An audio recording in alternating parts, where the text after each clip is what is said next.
Bonjour, une nouvelle vidéo pour continuer nos rencontres de catéchisme avant de se retrouver pour de vrai. Notre cahier avec aujourd'hui la leçon 12. Après ce temps de vacances, nous reprenons là où nous avions laissé Jésus et ses apôtres, c'est-à-dire à Jérusalem, au cours de la semaine sainte, cette grande semaine, avec le jeudi soir, le repas, ici, là, au Cénacle. Le repas du Cénacle, nous savons que c'est un repas important, nous avons vu la dernière fois, l'institution. Jésus va inventer et donner aux hommes deux grands sacrements, celui de la messe, l'Eucharistie, et celui du sacerdoce, les prêtres, pour pouvoir dire cette messe. Et il fait de ses apôtres les premiers prêtres en leur donnant déjà la forme, la manière de s'y prendre pour que sa présence, son corps et son sang continuent à être présents. Sauf que son corps et son sang ne sont pas encore livrés ni versés. Alors, pour que les apôtres comprennent vraiment, il va falloir un peu de temps. Nous, c'est plus facile, on vient 2000 ans après, alors on a vu tout ça. Mais voilà, il faut quand même en comprendre bien toute la portée, parce que bien souvent, il ne suffit pas de l'avoir compris dans sa tête, mais il faut vivre de telle manière qu'on entre dans cette présence de Jésus qui nous est offerte dans la messe et dans les sacrements en général. Alors, la leçon numéro 12 commence avec la fin de ce repas.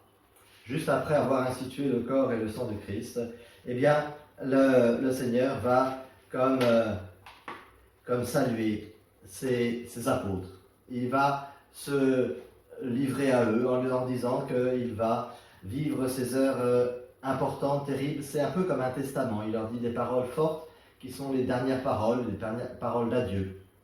Alors eux, ils ne comprennent pas bien encore, mais ils l'entendent. Et c'est après qu'ils comprendront vraiment la portée de ce que Jésus a dit. Alors, non seulement ils l'entendent, mais il va falloir qu'ils le retiennent. Dans notre vie, il y a beaucoup de choses comme ça aussi. Il faut que l'on entende ce que le Seigneur a à nous dire, même si on ne comprend pas tout. Dès le départ, c'est normal. Il faut toute une vie pour tout comprendre. Et encore, on n'a jamais fini.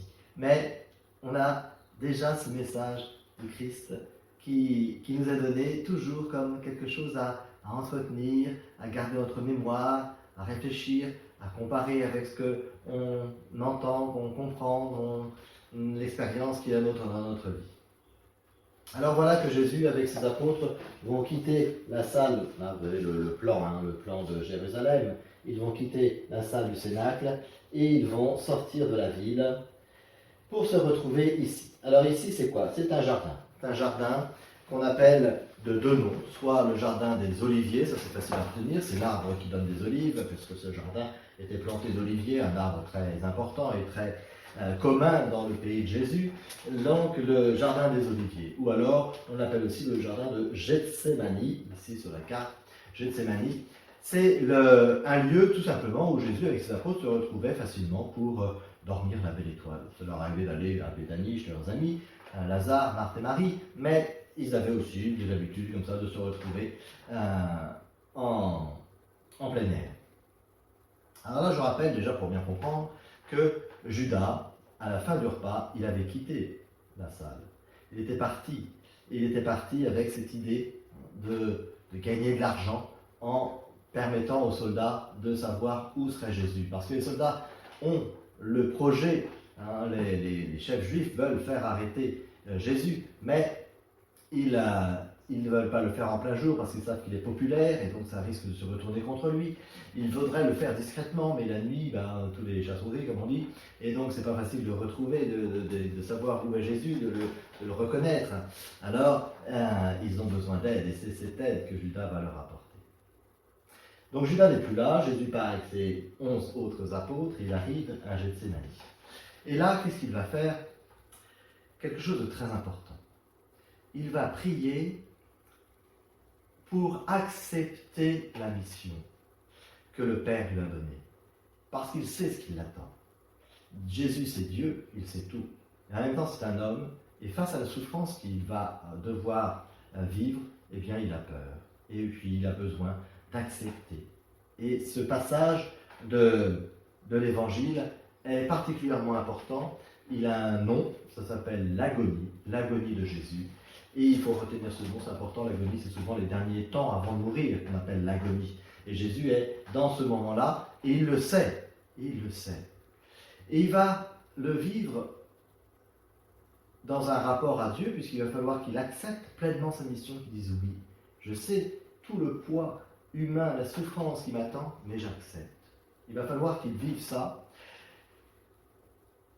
Et il y a dans cette rencontre avec le Père, dans cette prière avec le Père, dans ce combat contre ce qu'il ressent, il va demander à des apôtres de l'aider.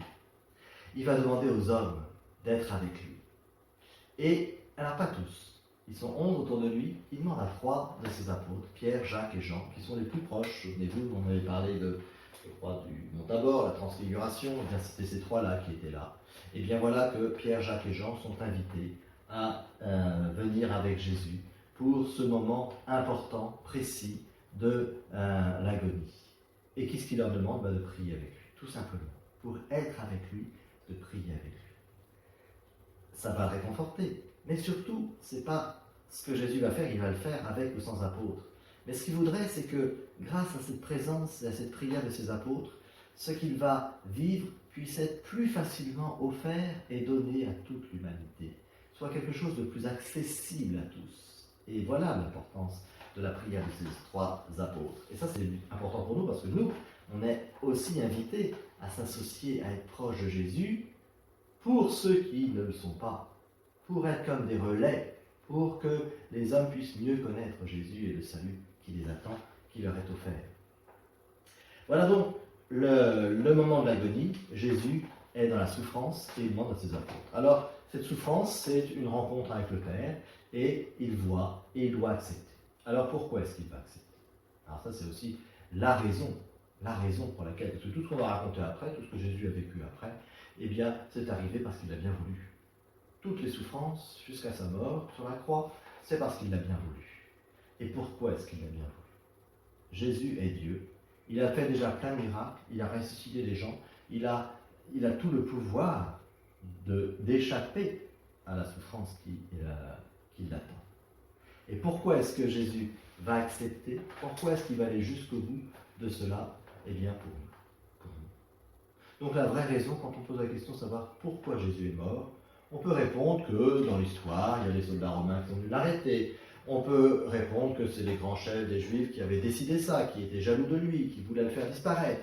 On peut répondre que Pilate, on en parlera, était lâche, il l'a abandonné. Mais tout ça, ce n'est vrai que parce que Jésus a accepté. Et pourquoi il a accepté? Pour nous, pour tous les pécheurs, pour tous ceux qui font le mal dans le monde, qui font un petit mal ou un grand mal, mais tous ceux qui sont pécheurs, c'est nous ne sommes pas parfaits. Eh bien, pour nous, Jésus a accepté. Et mieux que ça encore, il a accepté pour tout le monde, parce que tout le monde est pécheur, eh bien, il l'aurait accepté aussi pour chacun, si on n'avait été qu'un seul à avoir des péchés dans le monde. Il l'aurait accepté. Voilà, donc connaître ce passage de l'Évangile, c'est extrêmement important, parce que c'est pour nous personnellement. Jésus pense à nous à ce moment-là. Il accepte, au moment de l'agonie, il accepte pour nous.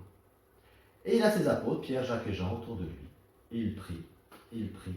Il demande d'abord à Dieu si jamais c'est possible de faire autrement qu'en souffrant, ce serait mieux. Il préférerait. Il est comme nous, on n'aime pas souffrir. Mais, si c'est la volonté du Père, que la volonté de Dieu soit faite. Et puis il se retourne, et puis il voit que ces 3 apôtres, Pierre, Jacques et Jean, eh bien ils se sont endormis. Voilà. Il leur a demandé de veiller et de prier avec lui, et eux se sont endormis. Il va les réveiller, et puis ils se remettent à prier. Il les invite à prier avec lui. Et puis, quelque temps plus tard, toujours dans sa prière, dans son acceptation, pour accepter la souffrance qui l'attend, ils se retournent. Et ils sont encore endormis. Il va les réveiller une deuxième fois. Et puis ça sera jusqu'à 3 fois. Voilà, 3 fois. Et la 3e fois, il les réveille, et il leur dit, voilà, maintenant c'est trop tard, ceux qui viennent m'arrêter sont là, ils sont proches. Alors, ça c'est intéressant de savoir que les apôtres sont associés. Jésus attend qu'on soit proche de lui. Mais nous, on fait ce qu'on peut. Et des fois on l'oublie, on est comme ces apôtres, on s'endort.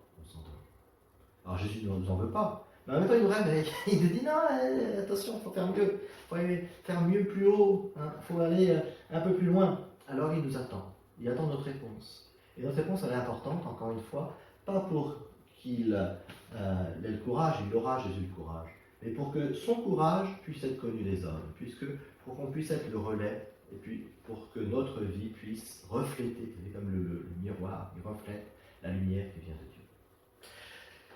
Et donc Jésus a vécu cette agonie jusqu'à ce moment où effectivement Judas, qui guide les soldats qui sont envoyés par les grands prêtres juifs, eh bien, va entrer dans le jardin et va désigner Jésus. Et mieux que ça, il leur avait dit, il fait nuit, ils ont des torches, mais une torche c'est pas comme une lampe électrique, on ne peut pas la braquer, ça éclaire pas très bien, c'est ébloui aussi en même temps. Alors c'est pas facile de savoir qui est qui.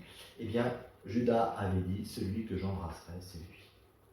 Alors Judas arrive, il va, il embrasse Jésus. Et Jésus lui dit, mais c'est par un signe d'affection et d'amour que tu me désignes, que tu me trahis, que tu me fais arrêter. Voilà. Il a trahi le bien, l'affection qu'on peut avoir les uns pour les autres. Eh bien, on peut l'utiliser pour le bien de l'autre, mais on peut aussi l'utiliser pour le mal de l'autre. Alors Jésus nous dit, attention, attention. Quand vous aimez quelqu'un, eh bien, aimez-le pour lui, mais pas pour le plaisir qu'il vous apporte. Parce que là, vous allez vous casser la figure et vous allez faire du mal. Aimez l'autre pour lui, pour son bien. Et c'est ce que Judas n'a pas fait à ce moment-là. Et donc, on arrête Jésus. On lui demande, c'est bien toi Jésus? Oui, c'est moi Jésus. Il répond, et on l'arrête. Alors à ce moment-là, il y en a un qui veut réagir, c'est dans les apôtres, c'est Pierre. Alors on lui a demandé 3 fois de ne pas dormir. 3 fois il a dormi, mais cette fois-ci, il réagit, et il prend une épée, et il commence à défendre Jésus avec son épée. Il ne le défend pas pour faire semblant, tellement bien qu'il va couper l'oreille droite d'un des soldats qui est là. Et Jésus, à ce moment-là, l'arrête. C'est quand même violent, hein, il a donné un coup fort. Jésus l'arrête et il dit stop, stop. Celui qui tue par le glaive périra par le glaive. Alors attention à ce que vous faites. Et il va, non seulement, il va dire à Pierre de ne pas se battre comme ça violemment, mais il va faire un miracle pour le soldat qui s'appelait Malchus. On sait son nom parce que on pense qu'il est devenu chrétien après. Et donc ceux qui ont écrit ce récit d'évangile, eh bien, ils avaient comme ami chrétien Malchus, ce soldat romain, qui a eu eh bien, une double surprise. D'abord il arrive, on lui coupe l'oreille, bon, il était blessé dans sa mission, et celui qu'on venait arrêter, eh bien, va le guérir. Il va récupérer le morceau d'oreille, il va lui recoller, comme si de rien n'était. Il lui répare, il fait ce miracle. Au moment où il est arrêté, au moment où on vient avec violence l'emmener vers le sort qui l'attend, eh bien Jésus fait encore un miracle de bien. Il fait le bien pour tous jusqu'au bout. Voilà. Ça c'est important à retenir, ce geste de Jésus, au moment où Pierre va avoir un élan qui était une bonne volonté, il voulait défendre Jésus, mais Jésus lui avait déjà dit avant, attention, attention, c'est pas comme ça que ça se passe, il ne suffit pas d'avoir de la bonne volonté, ce qui est important, eh bien, c'est de pouvoir répondre au bon moment de la bonne manière, et pour cela, eh bien, c'est pas de foncer, mais c'est de réfléchir d'abord. Et Pierre, même avec de la bonne intention, il avait tendance à foncer un petit peu avant de réfléchir. Alors donc, on arrête Jésus et on l'emmène. Et on va l'emmener chez Anne et Caïphe, qui sont des grands prêtres des Juifs. Et on va l'amener comme ça jusqu'au palais, la maison de Caïphe, ici, vous voyez, on rentre dans Jérusalem. Il est tard le soir, on l'amène jusqu'à ici. Et il va, à ce moment-là, être interrogé. D'abord, on va essayer de trouver, parce que le problème, c'est que les grands prêtres, ils veulent la mort de Jésus, mais ils ne peuvent pas la donner. Parce qu'il y a le pouvoir romain. C'est les Romains qui ont le pouvoir de vie et de mort, le pouvoir de justice. Alors les grands prêtres, ils ont fait arrêter Jésus, très bien, mais il va falloir qu'ils trouvent une raison pour le faire condamner à mort. Il faut qu'ils trouvent une raison. Et après, ils vont aller le présenter au gouverneur pour que le gouverneur le fasse mourir. Alors, ils cherchent des témoignages, ils cherchent à le piéger en l'interrogeant, sauf que Jésus ne répond pas grand-chose. Il se tait. Il se tait parce qu'il n'y a rien à dire, il sait de toute façon ce qui va arriver, et il ne veut pas faire de miracle, il ne veut pas chercher, parce qu'il accepte, il a accepté tout cela pour nous. Donc il ne va pas revenir en arrière. Et il va laisser alors des faux témoignages, parce qu'il n'y a rien de vrai. Donc on va chercher des faux témoignages. On va essayer de dire que Jésus met la pagaille dans Jérusalem et qu'il ne respecte pas l'ordre. Ça pour les Romains c'est important, alors ça ils essaient de mettre ça en avant.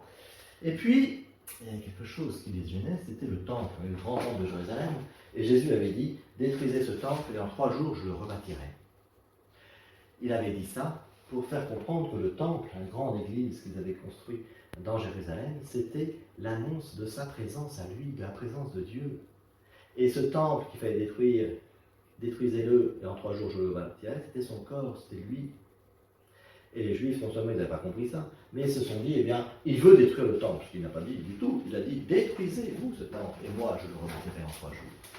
Alors, voilà, c'est la phrase principale qu'ils ont mis en avant, en disant, il veut détruire le temple, il veut faire le désordre dans le temple, dans le peuple, eh bien, on va le faire mourir.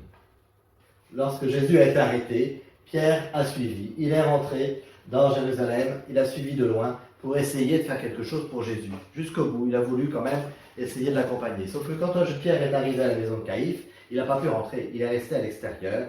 Il était à l'extérieur, et là, eh bien, il va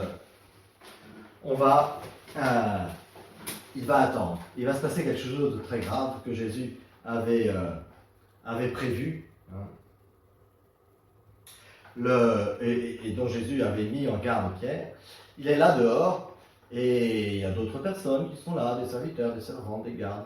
Et il fait froid, c'est la nuit, on a allumé un feu, on chauffe auprès du feu. Donc Pierre, eh bien, il se met avec les autres. Et tout d'un coup, il y a quelqu'un qui se tourne vers lui qui dit, mais toi, ce Jésus-là, tu étais avec lui, t'es un de ses amis. Et là, Pierre a eu peur.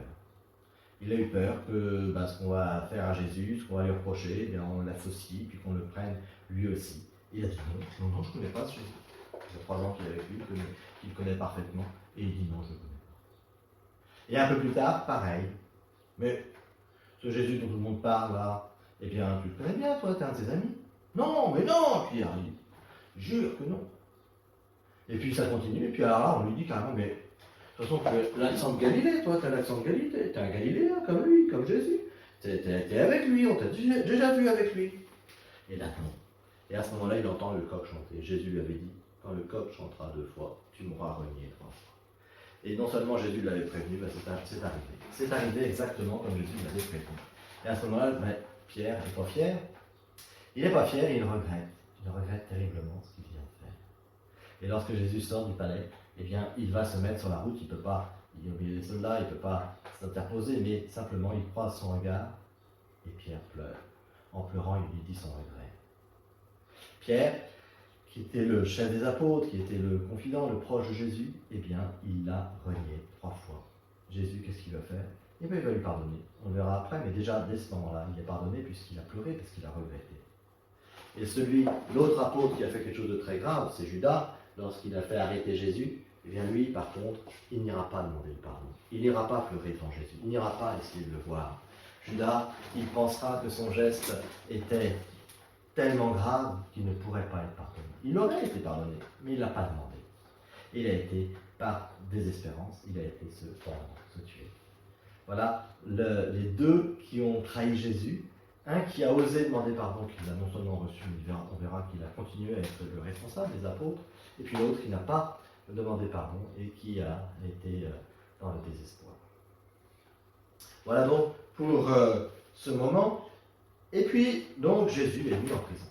Jésus est mis en prison en attendant le petit matin pour le présenter au gouverneur, celui qui a pouvoir de vie et de mort, c'est-à-dire Pilate.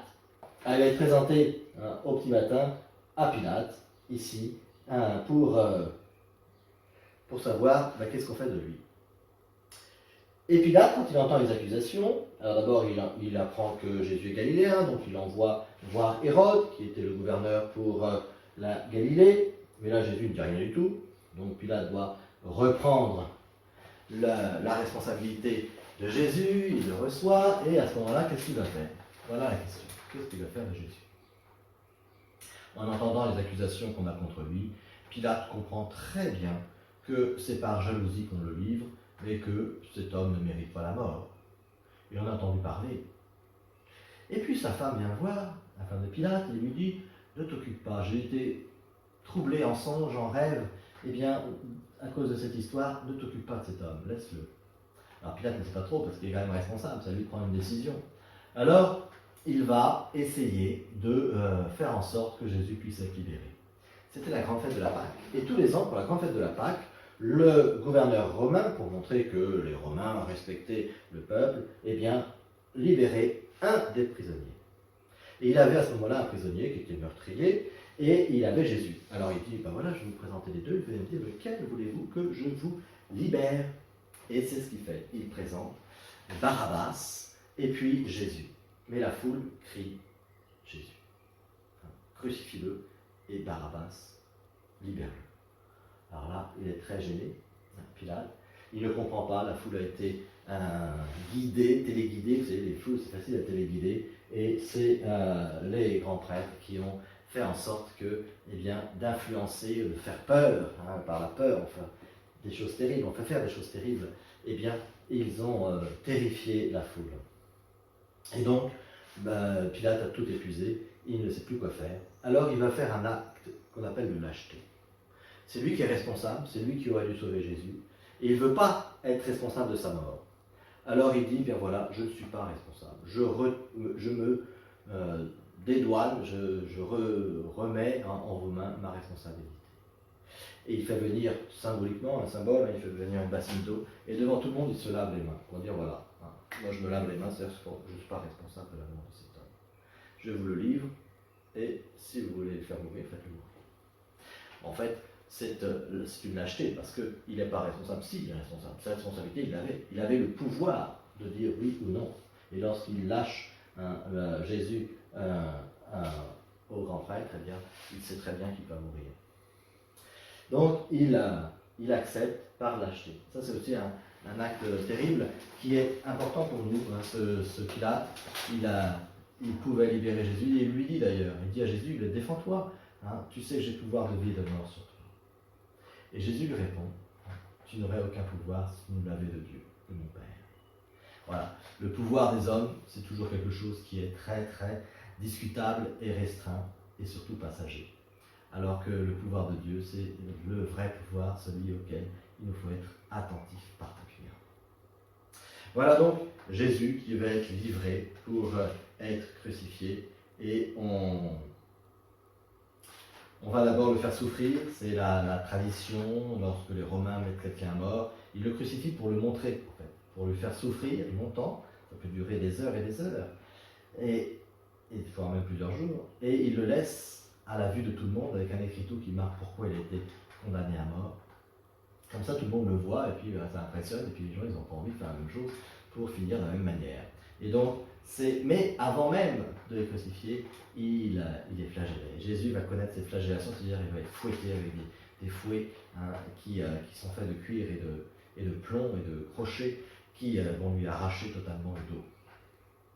Il va être comme cela martyrisé déjà avant de porter sa croix par le fouet, par la couronne, parce qu'on se moque de lui. Ça, c'est aussi une souffrance importante. Jésus va souffrir physiquement dans sa passion, et il va souffrir aussi moralement. On se moque de lui, et lui ne se défend pas. Et c'est une vraie souffrance qu'il accepte d'autant plus qu'il peut y l'éviter. Il peut faire un miracle. On se moque de lui, il peut faire un miracle pour faire se taire celui qui est en face. Et nous, quand on veut du mal, quand on se moque de nous, on a envie de se venger. C'est naturel, c'est humain, on va dire. C'est à cause du péché originel. Donc, c'est pas notre nature première, mais c'est quand même de ce qu'on vit, de ce qu'on ressent. Parce que on est fait pour le mieux, mais on passe toujours par ces épreuves qui font que lorsqu'on nous fait du mal, on a envie de se venger. Mais souvent, on n'a pas les moyens, donc on garde l'envie dans notre tête. Jésus, il a les moyens, il peut faire un miracle. Il le fait. Voilà donc le moment de la passion de Jésus, avec l'acceptation des